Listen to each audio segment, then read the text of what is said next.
I stood in the middle of the luxurious living room, gripping a heavy crystal vase, staring at the woman who had just unlocked the front door with her own key.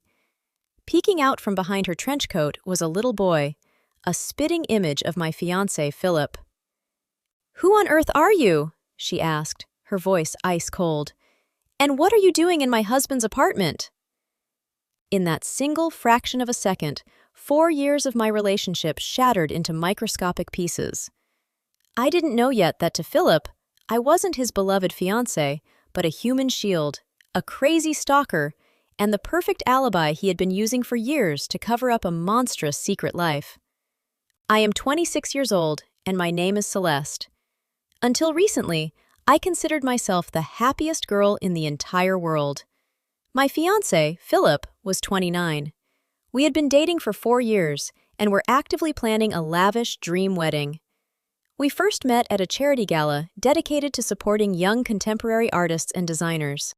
Back then, I was just starting out in my career, incredibly nervous, standing in the corner of the grand hall with a glass of sparkling water.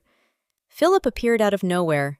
He captivated me instantly with his old-school gallantry, impeccable erudition, and a certain innate, quiet ambition. He managed an international logistics company and constantly repeated that he was working tirelessly solely for the sake of our shared future. "You know, Celeste, your artwork possesses something that most modern creators lack, genuine depth and raw honesty," he said back then, looking straight into my eyes. That compliment pierced me right to the heart. Philip knew how to listen as if, in that exact moment, no one else existed in the universe except me. Our first official date followed the very next day. He picked me up in a luxury car, took me to a cozy countryside restaurant, and showered me with stories about his childhood dreams, the grueling challenges of building a business from scratch, and how incredibly exhausted he was by the fake people surrounding him. All our friends considered us the absolute ideal couple. In 4 long years, Philip never once raised his voice at me, never started a single argument. He would surprise me with massive bouquets of white peonies for no reason at all, arrange elaborate romantic getaways, book tables at the finest establishments in the city, and seemed to be the very definition of reliability. Our life together resembled a beautiful spread from a luxury glossy magazine. We were choosing a venue for a wedding banquet for 150 guests, discussing the intricate design of invitation cards made of heavy, expensive textured paper, and debating where to spend our honeymoon. Philip insisted on a secluded private island where no one could disturb us. "Just you and me, Celeste. We've earned this absolute peace after so many years of brutal, exhausting work," he would whisper tenderly, wrapping his arms around my shoulders as we sat by the fireplace in the evenings. Every single morning in our cozy rented apartment began according to the exact same script, which seemed to me the height of romance. Philip would wake up before me, brew incredible coffee, bring it to my bed alongside warm, flaky croissants, and spend a long time passionately explaining his grand plans for the day. He talked about complex contracts with Asian suppliers, expanding a massive shipping container fleet, and purchasing new cargo trucks for European routes. I listened with my mouth wide open, genuinely proud of how driven, intelligent, and strong the man beside me was. My own friends repeatedly told me how unbelievably lucky I was. "Celeste, men like him literally do not exist in nature anymore. He carries you on his hands. He anticipates your every desire," they would say with a hint of envy. And I believed it with every single cell of my body, completely dissolving into the relationship and dismissing any minor inconsistencies as the normal friction of a busy adult life. My own career was skyrocketing at the time as well. I was working as a lead designer at a major international agency. My fees grew with every successfully delivered project, and I was seriously, consciously planning to open my very own independent creative studio. Philip warmly, emotionally championed the idea. He often repeated that independence, wit, and talent were the exact qualities that made him fall in love with me in the first place. We built plans that felt as unshakable as solid rock. Not a single soul in our social circle could have guessed for a fraction of a second what an abyss of filthy lies, betrayal, and cold-blooded calculation was hidden behind that flawless, glossy facade. We had already scouted a gorgeous commercial space with brick walls and massive windows for my future studio, and Philip even promised to handle all the legal nuances of the lease through his trusted corporate lawyers. Everything felt so perfectly harmonious that the slightest hint of suspicion felt like foolish paranoia. There was only one tiny nuance that I, as an understanding, loving fiancé, had to get used to from the very beginning of our relationship: his frequent, regular, and lengthy business trips to a neighboring metropolis located about a 5-hour drive from our city. These trips could easily last for 2 or 3 consecutive weeks.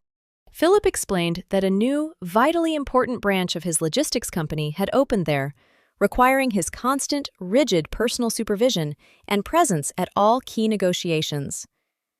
"Celeste, darling, please understand, a major government contract demands my personal presence at the customs terminals," he would explain softly, patiently, while I carefully, lovingly packed his ironed shirts and custom suits into a travel suitcase.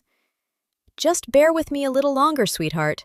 Once we expand this branch, iron out all the supply chain bottlenecks, and hire a reliable executive director, we will be absolutely inseparable. I am doing all of this solely for us, for our future home, for our future children. Soon, everything will change, and I'll be able to delegate these mundane, draining tasks. The fate of our main tender is being decided right now. If we win it, we won't have to worry about money for the rest of our days." I believed him unconditionally, with all the blind loyalty of a woman deeply in love. I never checked his phone when he left it on the table, never snooped through his social media, never threw foolish jealousy tantrums, and never called him every half hour with questions when he was away. It felt to me that true, mature love is built exclusively on total, absolute, and crystal clear trust. Why ruin an ideal relationship with silly, baseless suspicions when a person proves his devotion through actions, constant care, and generous gifts? Whenever Philip returned from these trips, he always brought luxurious presents, fine jewelry, and surrounded me with unbelievable warmth and attention, as if genuinely compensating for the days of long separation. His calls in the middle of a workday from another city were always filled with tenderness. "Hey there, my beautiful hard worker. How are your sketches coming along? I'm running around between meetings here, but I miss the sound of your voice like crazy. I'm counting the minutes until I can come home." How could anyone doubt a man who expressed his feelings so openly, beautifully, and generously?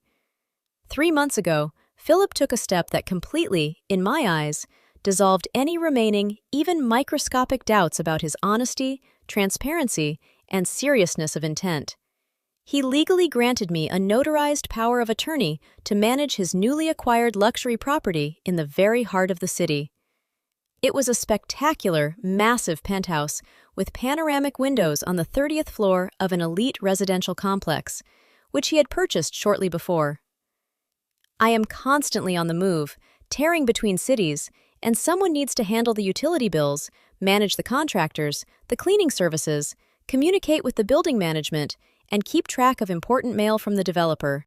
"From now on, you are the full, official mistress of this place," he said with a grand, celebratory smile, handing me the thick, stamped, notarized documents and a heavy set of keys with a sleek keychain.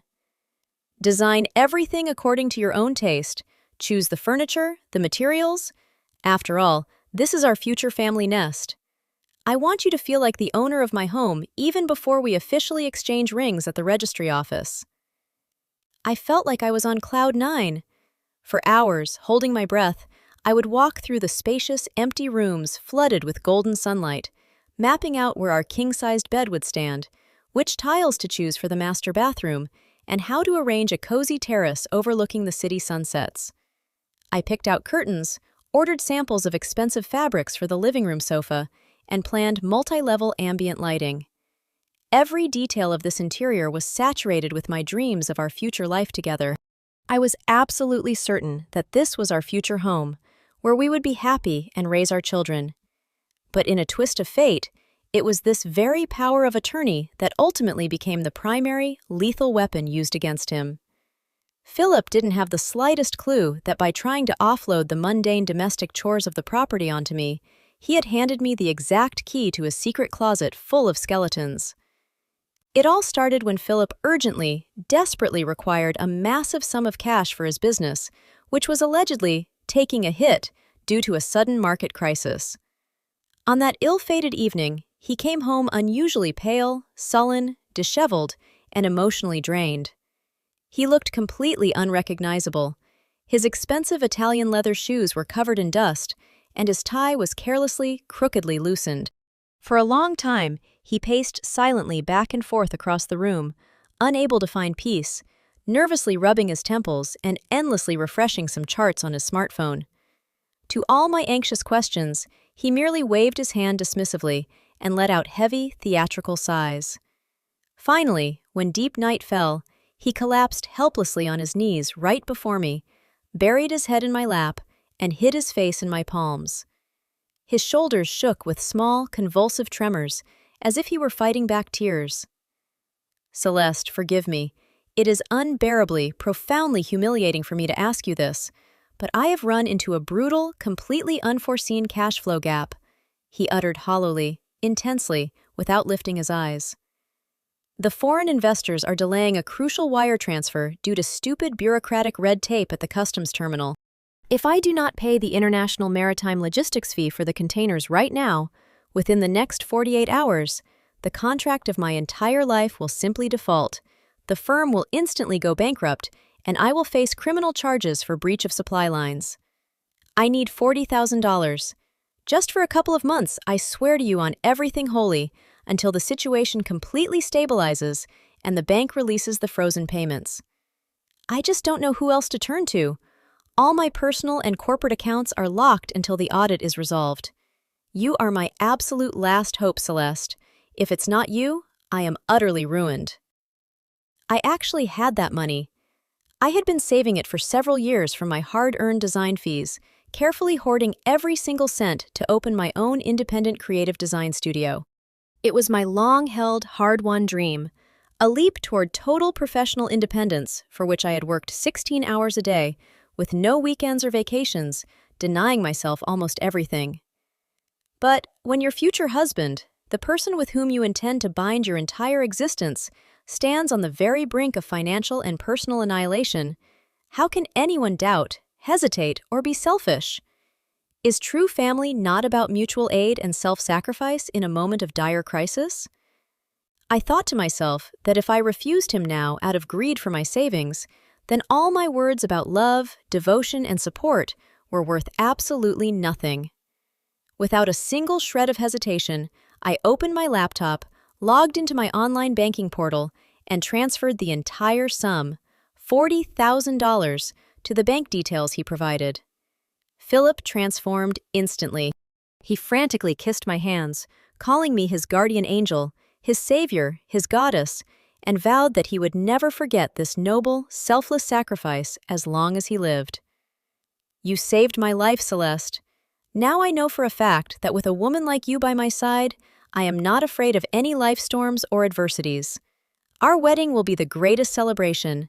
I will compensate you to the very last cent, and I will buy you the best commercial studio space in this city. He spoke emotionally, passionately, looking directly into my eyes with those earnest brown eyes of his, in which I failed to spot even a single drop of deceit. A day after this heavy conversation, he flew out again for his most critical, decisive business trip yet for 2 weeks to, as he put it, finally seal the problematic deal, personally clear the stranded cargo, and allocate the funds received from the contract. I saw him off with a peaceful, clear heart, feeling proud that I was able to help the man I loved, and promising to regularly check in on his new apartment to water the exotic plants, air out the rooms, and strictly oversee the professional cleaning crew. Philip assured me that this would be his final long trip, and after this, he would return to me for good, never to separate again. Exactly a week had passed since his departure. On that fateful, rainy Tuesday, I decided to head to the penthouse to do a final, deep cleaning and prepare absolutely everything for his imminent return. I hired a trusted, premium cleaning crew who spent 5 hours meticulously washing the massive panoramic windows and polishing the expensive hardwood floors to a mirror-like shine. I decided to stay behind in the apartment myself and bake some fragrant homemade cookies with cinnamon, ginger, and vanilla to fill the spacious yet empty rooms with a sense of warmth, a lived-in atmosphere, and genuine domestic comfort. Having changed into a comfortable, oversized home tracksuit and pulled my hair back into a messy bun, I planned to spend the afternoon sorting through the mailbox and checking small utility documents from the property management company that had accumulated over the month. The time was nearing 3 in the afternoon when, in the ringing, peaceful silence of the apartment, a sharp, distinct, and terrifying sound echoed. Someone on the outside was confidently, calmly, and familiarly unlocking the front door with their own original key. My heart began to hammer violently, painfully against my ribs from shock and a sudden slimy dread. Philip wasn't supposed to return until Friday evening, and there was no way he could have arrived in the middle of the week without warning. His phone had been completely unreachable for several hours, which he usually chalked up to flights or long board meetings. Thinking that burglars were trying to nefariously break into the apartment after somehow acquiring a duplicate set of keys from the contractors who did the initial renovations, I instantly broke out into a cold sweat. Defending myself from a potential threat, I instinctively grabbed the first heavy object within arm's reach from the console table, a massive crystal vase, and froze in the hallway, holding my breath, peering into the dim light of the entryway. The door swung open smoothly, silently, and a tall, highly groomed, elegant brunette in an expensive beige trench coat and high-heeled shoes stepped into the foyer. Holding her hand was a little boy dressed in a bright jacket. They walked into the apartment completely naturally, unceremoniously, as if returning to their own home after a casual stroll. The woman tossed her keys onto the console table by the mirror mid-stride and began to leisurely unbutton her coat. We both froze in absolute shock, staring dead at each other. The woman clearly did not expect to find anyone in this empty, as she thought, apartment, and I was paralyzed by the very fact of her unobstructed, authorized entry. But more than anything else, I was completely paralyzed, literally robbed of speech, by the appearance of the child. The boy, who was fearfully clutching a small toy lion with a torn ear to his chest, was an unbelievable, detailed, shocking carbon copy of my fiancé, Philip.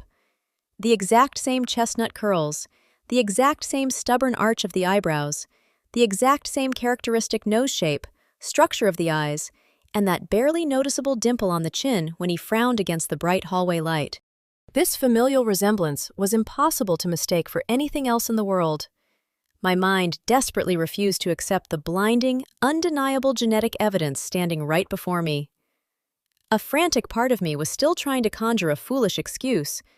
Maybe it's his nephew, a sister he forgot to mention? But the reality was infinitely more sinister. "Who on earth are you?" the stranger asked, her voice ice-cold, ringing with suppressed rage and bewilderment as she swept a contemptuous, evaluating look over me from head to toe. "And what exactly are you doing in my husband's apartment looking like that?" The spacious room suddenly tilted before my eyes, dissolving into a blurry haze. The ground felt like it was slipping out from under my feet. A heavy, suffocating ringing filled my ears, and I barely managed to keep the heavy crystal vase from slipping out of my trembling, instantly weakened hands, carefully setting it down on the console by the mirror to avoid breaking it and betraying my complete vulnerability. "Your husband?" I repeated, feeling a tight, iron spasm choke my throat as the air completely vanished from my lungs. "I'm sorry, but this is Philip's apartment. I am his fiancé. We have been together for 4 years, and we are getting married in 2 months. We already filed the paperwork at the registry office." The woman suddenly let out a bitter, dry, terrifying, and almost hysterical laugh. That sound, resembling the harsh crack of breaking ice, sent a shiver straight down my spine. She resolutely closed the front door behind her, locking it tight, calmly took off her trench coat, hung it on the rack, and walked into the living room, acting as the absolute mistress of the house. The boy obediently followed her and sat down on the leather sofa, never letting go of his toy, fearfully darting his eyes between his mother and me. "4 years, you say?" she exhaled, turning her face back toward me. In her eyes, there was a mixture of deep, long-festering personal trauma, fury, and a strange, chilling triumph of a person who had finally unearthed the missing, most grotesque piece of a puzzle that had been tormenting her for years. My name is Belinda, and Philip and I have been officially, legally married for 6 whole years. We tied the knot back when he wasn't such a successful businessman yet. And this is our son Lucas. He recently turned 5. Do you want to look at our marriage certificate right now?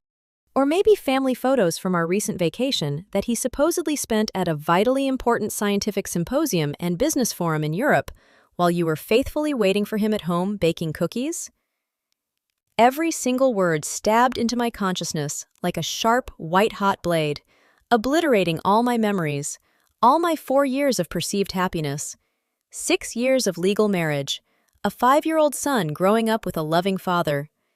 In my memory, one after another, at a terrifying speed, moments from our shared past began to flash.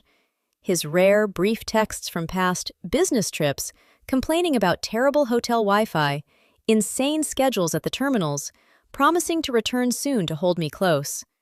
And all that time, he was with his legal family, playing with his son, going to zoos, dinners, and living a completely full, legitimate life that I didn't even know existed. All his stories about grueling corporate battles and overnight audits were a banal, cynical cover story for a whole second family. I was nothing but a convenient episode to him, a 2-week-a-month entertainment. Chapter 5. Kitchen Truths. Belinda, seeing my near-fainting state and how I was slowly sliding down the wall, took a deep breath. Her harshness softened slightly. She walked into the kitchen, poured a glass of cold water from the pitcher, and extended it to me. Here, drink this. I had to live through this exact same insanity when I first started suspecting things, she said quietly, yet surprisingly firmly.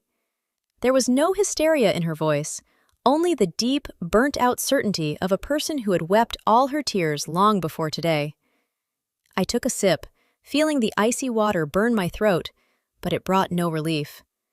We sat down at the kitchen table. Belinda unzipped her expensive leather handbag and pulled out a thick plastic folder containing documents. With a dry, merciless thud, she laid the papers out onto the polished surface of the table. See for yourself if you don't take my word for it. I am not here to throw a tantrum. I want you to see the facts, she said. I reached out a trembling hand and picked up the top document. Resting on the table was an original marriage certificate issued 6 years ago by the Central Registry Office. Printed clearly, legibly, and mercilessly on the stamped paper was the full name of my fiancé, Philip. Next to it lay a birth certificate where, under the father column, his exact passport details were listed. Belinda unlocked her phone and slid it across to me, opening the gallery. I began scrolling through the photographs, feeling everything inside me die. There was Philip in a hospital scrub gown, smiling blissfully, holding a newborn infant in the maternity ward. There, they were celebrating Lucas's 3rd birthday at a children's entertainment center, Philip blowing out the candles alongside his son. There they stood against the backdrop of the fairy tale castle in Disneyland just 3 weeks ago, the exact days he had texted me saying he was stuck in exhausting negotiations with Chinese partners and was falling asleep from fatigue in a cheap roadside motel. In every single picture, Philip looked absolutely happy, relaxed, domestic, and loving. There was none of that mask of exhaustion that he so masterfully put on whenever he walked into my apartment. This simply cannot be real, I whispered, desperately gripping the edge of the table to keep from completely losing consciousness. My fingernails scraped against the wood. This is some kind of monstrous mistake, a fabrication, a parallel reality. He loves me. He gave me a full power of attorney over this entire apartment. He took $40,000 from me just last week to save his company. He begged me on his knees. He was crying. If I were just a side chick, why would he give me total control over his real estate? Belinda snapped her head up, her nostrils flaring, and her gaze transformed instantly from exhausted to sharp, piercing, and cold as surgical steel. Power of attorney? $40,000? She took a decisive step toward me, her face reflecting genuine outrage mixed with a bitter, terrifying realization. So that is why he so aggressively, practically by force, made me pack our bags, pull our son out of preschool, and move in here on this exact Tuesday. Listen to me very carefully, girl. Our Philip is a calculating, cynical, and psychologically unhinged monster who played both of us like a fiddle. And what he told me before I left for the city will make you shudder with pure horror. Both of us are just pawns in his filthy game. I froze, terrified of what she was about to say, yet knowing there was no turning back. My illusionary world had been torn down to its foundation, and now I had to unearth the whole truth, no matter how repulsive it was. Belinda took a deep, steadying breath, gathered her strength, and uttered the words that completely unmasked the true, sinister, and incredibly sophisticated plot of my fiancé. 2 days ago, Philip came home completely out of his mind. Belinda began her story quietly but clearly, enunciating every single word. She looked at me with deep sympathy, fully aware of the psychological blow she was delivering. He sat down next to me on the sofa, took my hands in his, looked deep into my eyes, and with the most miserable, terrified, and cornered expression, declared that our family was facing massive, lethal danger due to a ghost from his past. He said that this luxury penthouse, which he had secretly bought using our shared family savings for our upcoming relocation to the city, was being aggressively, illegally extorted through blackmail by his unhinged, dangerous ex-girlfriend, meaning you, Celeste. I was struck dumb by shock and a surging wave of pure indignation. The blood rushed hot and furious to my cheeks, my ears thudded violently, but Belinda kept unveiling the bone-chilling details of his monstrous, deeply orchestrated fabrication. He literally begged me with tears in his eyes, saying he feared for the life of our son. "Belinda, this psychopath has been stalking me for several years. She became completely obsessed with me after a brief, accidental one-night stand that I regret with every fiber of my being. She somehow deceitfully obtained duplicate keys to our penthouse. She stakes out my office. She tells all our mutual acquaintances that we are supposedly dating and planning a wedding. She forged some documents and forced me to sign papers under the threat of destroying my company.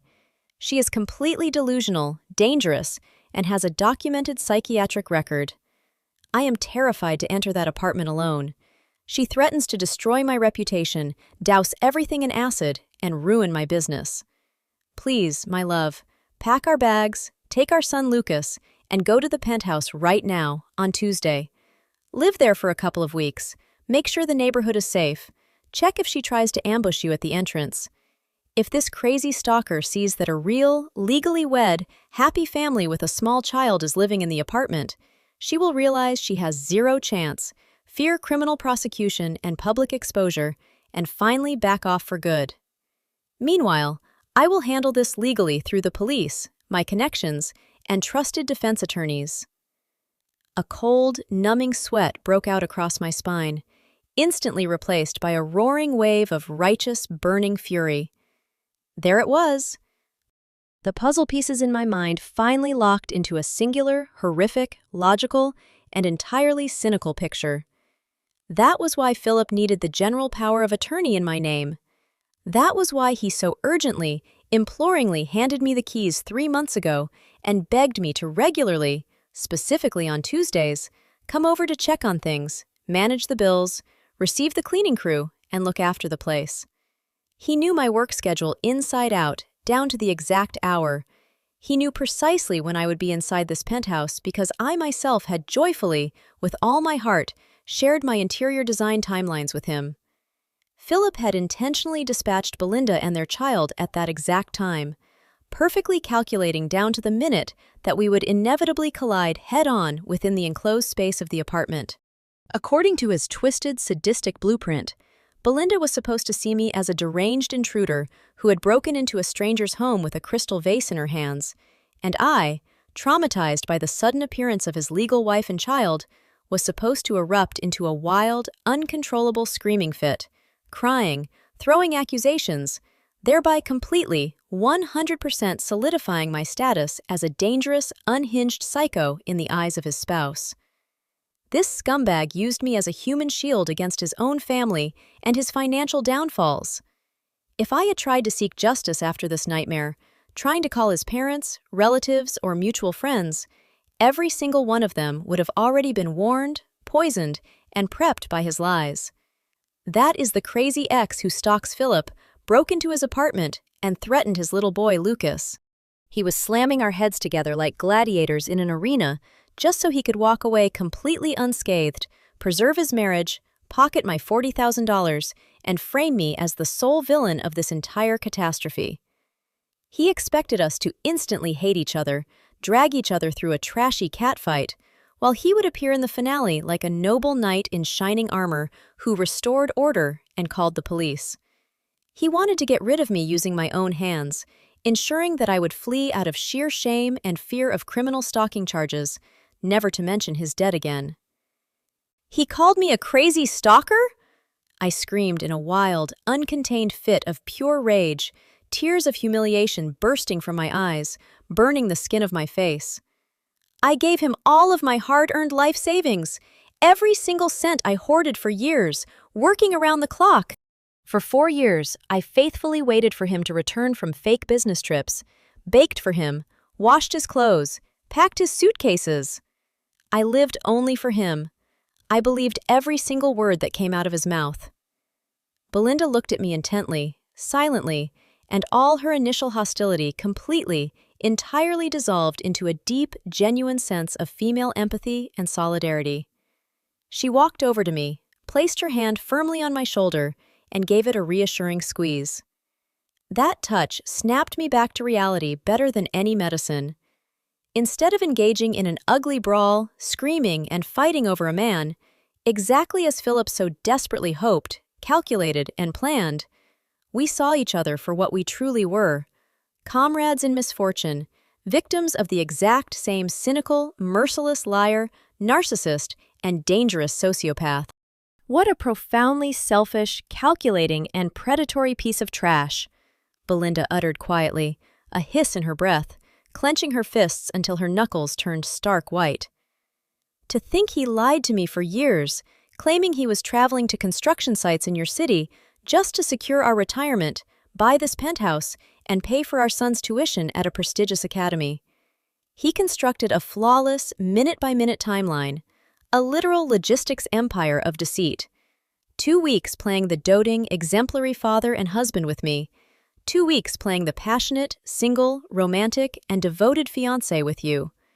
He stole time from his own toddler, stole the prime years of your life, and bled both of us dry for resources." She gently embraced the quiet, intimidated Lucas, who was picking up on the adult tension and sitting silently on the couch, and then raised a resolute, hard, cold, and highly dangerous gaze to meet mine. In that look, I saw a reflection of my own internal state. We were no longer defenseless victims. We had become allies, prepared for total war. "Celeste, this bastard wanted a high-octane drama and a grand show? He is absolutely going to get one. But the final script of this performance will be written by you and me, and he is going to absolutely despise it. We will make him relive every single second of the humiliation we endured today. When exactly does this master director return from his latest, all-important business trip?" "Friday evening, around 6 o'clock. He promised to arrive with flowers and a surprise," I replied, resolutely wiping away my tears with my sleeve, feeling the emotional, agonizing pain rapidly, flawlessly crystallize into a cold, calculating, icy, and merciless fury. "We have exactly 3 days to prepare, and we are going to use those days to their absolute, lethal, maximum capacity." Those 3 days were spent by Belinda and me in a state of absolute secrecy, extreme mental concentration, and seamless coordination. Belinda and her son remained inside the penthouse, so Philip wouldn't suspect a thing through smart home security cameras or accidental calls from neighbors should they notice her hurried departure with luggage. We ordered food deliveries under assumed names, never stepped outside during daylight hours, drew the panoramic blinds completely shut, and practically never shut down our laptops. We talked for hours on end, detailedly, day by day, cross-referencing every single interaction, every call, every text, every flight delay over the past 4 years. It was a horrific, surreal exercise, realizing how flawlessly, professionally, he had lied to both of us simultaneously, employing the exact same behavioral patterns. Philip managed to gift us the exact same perfumes on holidays, take us to the exact same luxury resort hotels with a 1-week offset, and utilize the exact same pet names and inside jokes. Our shared agony mutated into a powerful, constructive legal battle plan. We didn't waste a single drop of precious time on mutual blame, tears, or self-pity. We operated as a unified espionage cell. On Wednesday morning, utilizing Celeste's valid power of attorney, we retained a highly experienced, cynical, and incredibly expensive attorney named Christian, who specialized in complex white-collar financial fraud, corporate litigation, and criminal prosecution against asset-stripping scammers. We met in his private office. When Christian listened to our narrative, audited the documents provided by Belinda, and examined Celeste's power of attorney, a predatory, anticipatory smile broke across his face, the look of a professional hunter who had caught the scent of big game. "Ladies, this is a masterclass in human audacity and pure narcissism," Christian said, rubbing his hands together with delight as he flipped through the files. "But your Philip made the fatal mistake common to all self-absorbed sociopaths. He assumed the women in his life were stupider than him. Thanks to the fact that Celeste holds a valid general power of attorney with a vast, practically limitless spectrum of authorities, we can unleash a literal legal and financial hell upon your fiancé on entirely legitimate grounds.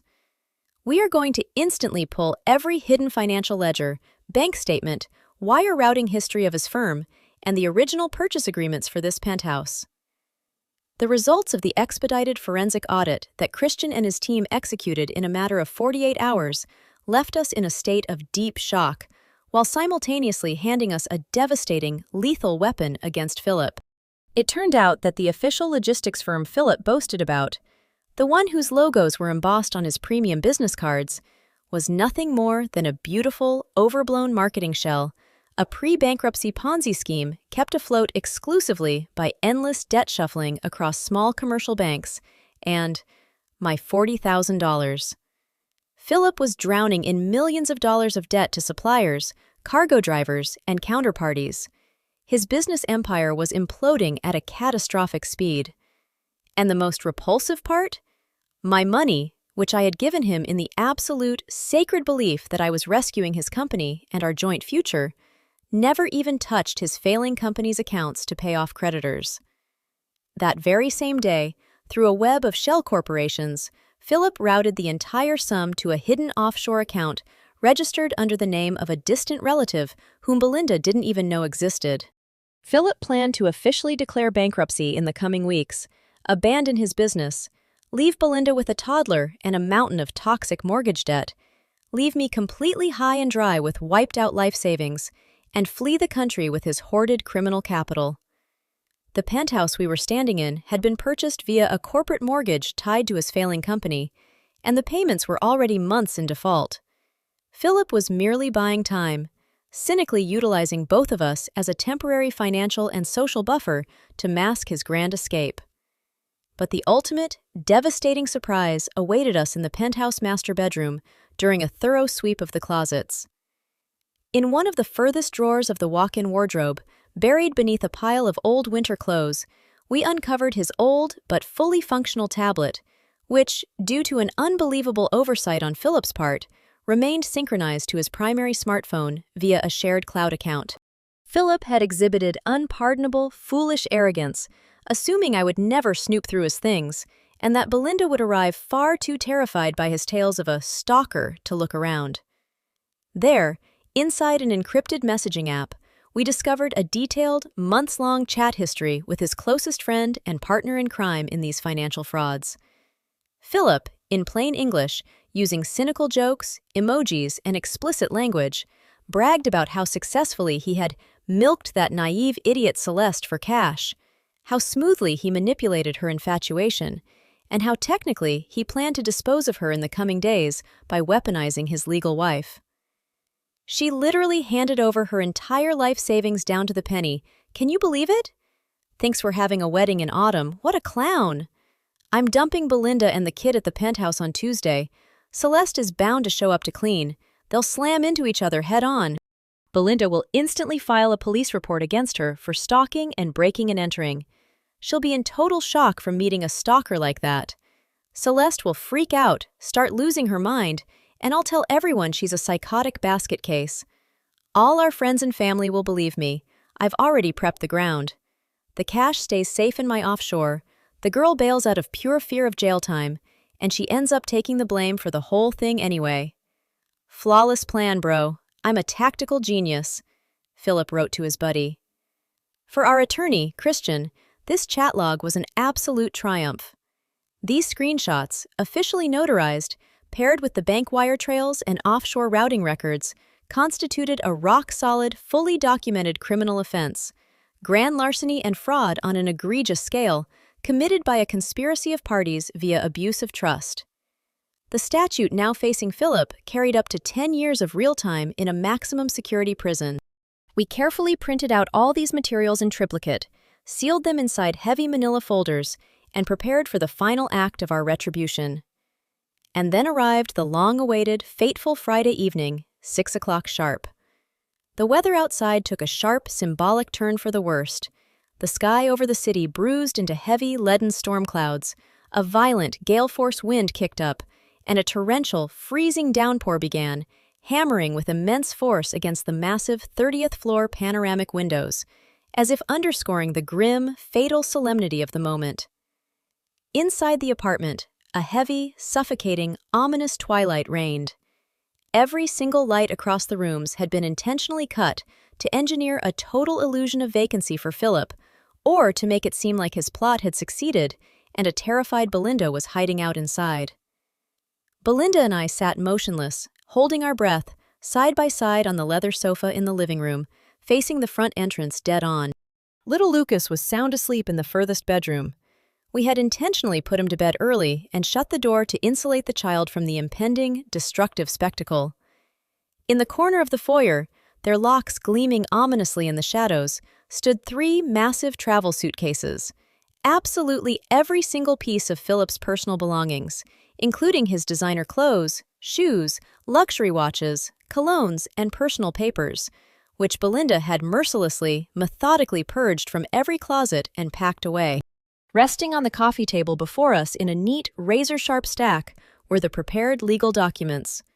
A formal petition for divorce from Belinda demanding an aggressive asset split and the total termination of his parental rights. The offshore bank tracking sheets, the printed chat logs from his tablet, and most importantly, an officially stamped copy of the police report detailing the initiation of a criminal fraud investigation with a vibrant, wet blue law enforcement seal. The heavy lock of the front door let out a quiet, distinct click. The door slowly, silently swung open, breathing a wave of cool, damp, rain-slicked air from the hallway into the warm, cinnamon-scented apartment. Standing on the threshold was Philip. He looked absolutely magnificent, as always, radiant, brimming with self-assurance, wearing a custom-tailored Italian business suit, not a single drop of rain disrupting his perfect hair. In one hand, he clutched a spectacular, massive bouquet of white peonies, my absolute favorite flowers, which he invariably presented to me after his grueling business trips, and in the other, a large, expensive box containing a plush teddy bear for his son. He took a confident stride into the foyer, flashing his trademark, charismatic, and fraudulent smile that had once so effortlessly stolen my heart. "Surprise!" he called out cheerfully, his voice ringing vibrantly into the darkness of the apartment as he advanced down the hallway. "My favorite girls, I wrapped up early to throw us an unforgettable celebration dinner. Belinda, Lucas, are you guys in here? Why are you sitting in the pitch black? Do we have a power outage?"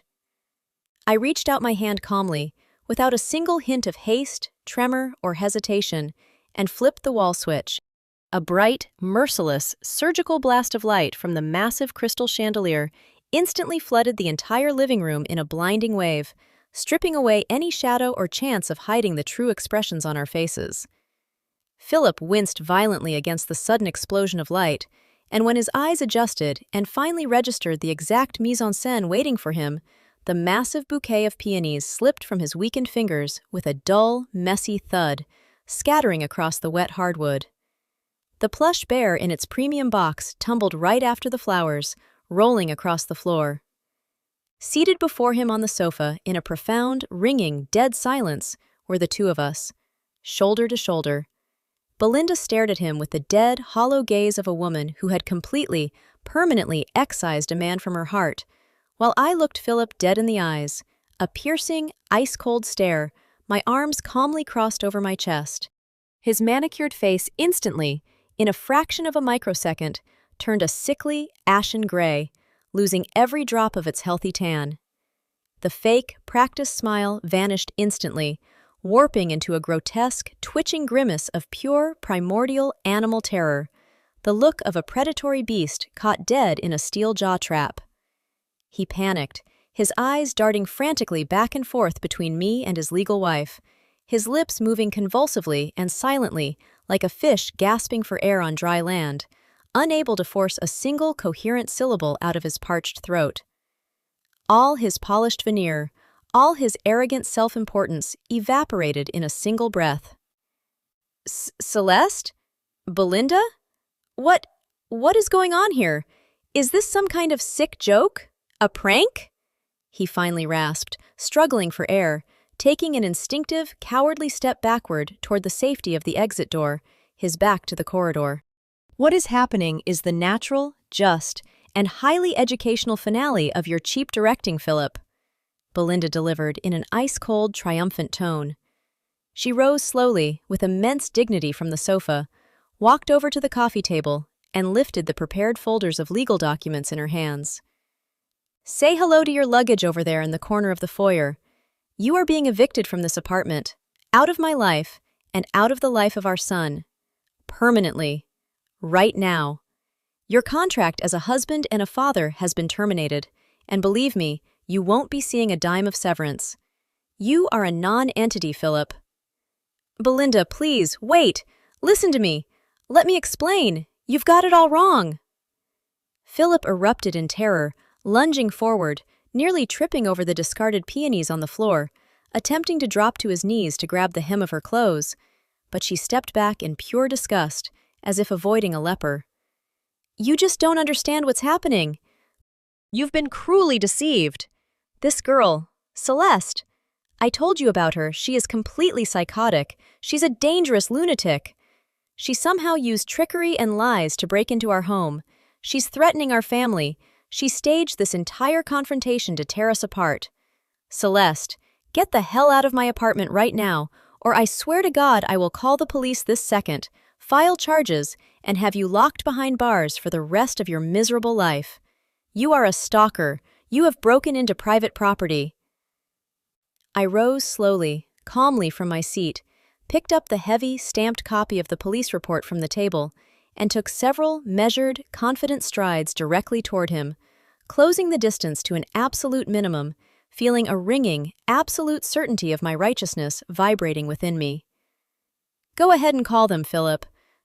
Let's wait for the squad cars together, right here, with immense pleasure. I'm dying for them to arrive. I spoke smoothly, evenly, my voice quiet but unshakable as I hoisted the vivid, wet blue seal of the Ministry of Internal Affairs right before his eyes on the official report. Except the police, once they untangle this web, won't be coming for my head. They're coming exclusively for yours, my dear fiancé. A formal criminal investigation into grand larceny and corporate fraud was officially logged into the precinct registry several hours ago. Every single one of your hidden offshores, your cynical, repulsive text messages with your buddy, laughing about how you successfully milked that naive idiot Celeste for cash, and how you planned to frame me as a crazy stalker to Belinda. All of it is resting on the desk of a senior detective right now. Thanks to your very own general power of attorney, I bypassed every single one of your passwords without a shred of difficulty and unearthed every financial, tax, and legal document belonging to your collapsing shell of a company. You handed me the perfect weapon against yourself, Philip. You directed your own prison sentence. Philip stared with wide, hollow eyes, full of unutterable dread at the blue police seal on the report, then darted his gaze to the printouts of his chat logs that Belinda held up before his face, and the total, irreversible annihilation of his entire life finally registered in his pupils. Every single one of his meticulously constructed, multi-year schemes, his masterfully engineered lies, manipulations, and theatrical performances disintegrated into dust like a house of cards from a single, calculated blow. His legs completely gave out beneath him, his strength and arrogance draining from his body, and he literally collapsed onto his knees right in the middle of the foyer, into the dirty puddle dragged in by his wet shoes, crushing the delicate, snow-white petals of the fallen peonies beneath his own weight. The bouquet that was supposed to mask his deceit one last time was now filthy and crushed by his own hands. "Celeste, I beg of you, show mercy, don't do this. Belinda, for the sake of our innocent little boy Lucas, don't destroy my life, I'll rot in prison." He began to whine in a pathetic, disgusting, sniveling whimper, burying his head in his shoulders, stripping away the final remnants of his masculinity, as real, heavy, yet entirely cowardly tears of an egoist poured from his eyes. A man terrified not by the agonizing trauma he had inflicted on the people who loved him, but exclusively by his own imminent, brutal punishment and public exposure. "I'll return everything. I'll pay back every single cent. I'll find the cash. I can borrow it. I just got tangled up. My business was hemorrhaging money. I was drowning in debt. I was terrified to admit it. I wanted what was best for all of us. I wanted to save the company to provide for both of you. I beg of you, drop the charges. We can settle this peacefully. I'll sign everything over to you." But nobody was listening to his pathetic, fraudulent babble, his fake tears, and his desperate, cowardly excuses anymore. Belinda turned away from him in pure disgust, walked into the back bedroom, brought out a sleepy, confused Lucas clutching his toy, dressed him swiftly, grabbed her travel bag, and without offering a single glance to the crawling, weeping, and begging man at her feet, she simply and confidently stepped over him, marching out of the penthouse. At the threshold, she paused for a fraction of a second, turned back to face me, flashed a warm, deeply understanding smile, and said firmly, "Thank you for your honesty, for your courage, and for your strength, Celeste. I'll see you in court for the divorce hearings. We will get through this, and this monster will get exactly what he deserves." The front door slammed shut with a heavy, hollow boom, and that sound echoed through the silence of the apartment like the final strike of a judge's gavel. I was left inside the massive penthouse, entirely alone with the man I had genuinely, fiercely, and with all my heart loved for 4 long years. A man who, in a single instant, was revealed to be an absolute, hollow, filthy void. I looked down at him from above, feeling nothing but a boundless, pure sense of relief inside me instead of the expected agony, accompanied by a profound, insurmountable disgust. "Your suitcases are by the door, Philip. Grab your garbage, clean up your mess, and get the hell out of my life forever. We have absolutely nothing left to say to each other. You destroyed yourself." Several months have passed since that night, months that, due to the sheer density of events, court hearings, and psychological exhaustion, felt like an entire separate lifetime. Belinda and Philip's divorce proceedings were incredibly loud, scandalous, and attracted the attention of almost our entire social circle and relatives. But thanks to the ironclad, undeniable evidence we compiled, they were surprisingly swift and definitive. Our top-tier legal team, spearheaded by Christian, left no stone unturned in his defense strategy, completely obliterating Philip's pathetic attempts to justify his actions by blaming the market crisis or circumstances.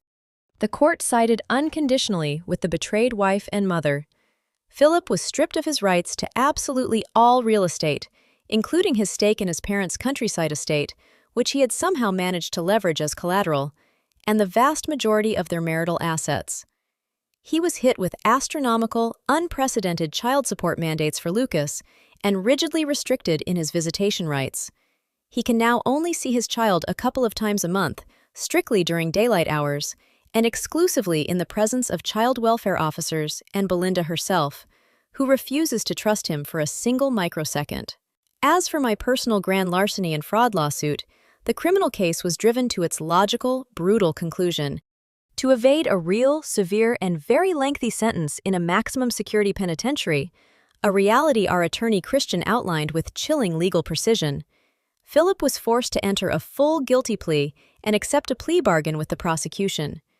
He was forced to hastily liquidate that very same luxury 30th floor penthouse for pennies on the dollar, completely dissolve all remnants of his bankrupt shell business, auction off his personal vehicles, luxury watches, and plunge into colossal, predatory debts with serious third-party lenders just to completely reimburse my stolen $40,000 down to the very last cent. Today, Philip is officially recognized as fully bankrupt. His name has been permanently blacklisted across every financial institution and bank registry. He currently works an incredibly mundane, low-paying, entry-level clerical position at a dilapidated firm, with judicial wage garnishments resting on his desk. Under the strict, monthly, unyielding supervision of bailiffs, he is faithfully paying back his $40,000 debt to me according to a rigid, court-mandated schedule, forfeiting up to 70% of his modest paycheck. His corporate, personal, and social reputation in the city has been annihilated once and for all.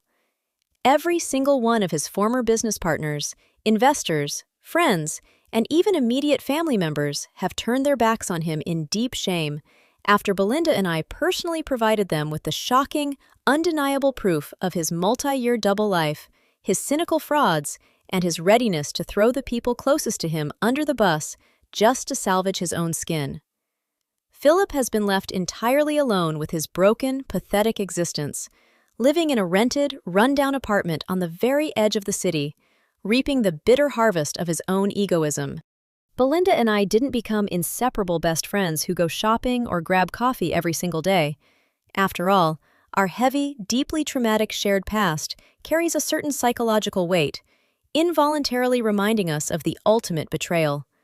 Furthermore, as the months roll by, little Lucas is becoming phenomenally, visually identical to his father, and it is still humanly, emotionally uncomfortable for me to look at him without old triggers and memories of that heavy crystal vase flashing in my mind. But we do speak regularly, about once every 2 weeks, hopping on a phone call or texting back and forth to genuinely see how things are going, share updates, celebrate Lucas's milestones, and warmly wish each other well on holidays. In the end, nothing binds two entirely different women together more tightly, reliably, and for life than a shared, cynical, manipulative ex-husband who was smoothly, legally, and successfully excised from their universes because he naively believed he was the smartest man alive. Against the backdrop of that entire survived nightmare, I finally opened my very own independent interior design studio, the dream I had harbored and fought for so passionately for years. Philip is faithfully repaying his debt, and those returned funds are fueling the expansion of my legitimate, booming business. My studio is thriving, I have a massive waitlist of premium clients, and I feel like a truly free, powerful, self-assured, and independent woman. The past is firmly behind me, forged into a priceless, albeit brutal life lesson. Never dissolve into a man completely. Always preserve your financial autonomy, and put your faith exclusively in verifiable facts and official documentation. Never in beautiful words, romantic vows, and bouquets of white peonies. A woman's true power lies in her intellect, her cold calculation, and her fierce solidarity with those who are also in harm's way. We won this war, and that victory rightfully belongs to the two of us. Life sometimes writes scripts crazier than any movie. Are there any people in your life who are just as fake as the characters in today's story? Tell us about it in the comments. Let's have an honest discussion. Make sure to subscribe to the channel and turn on the notification bell so you don't miss the next explosive episode. And don't forget to leave a like. Bye everyone, and remember, karma always comes back around.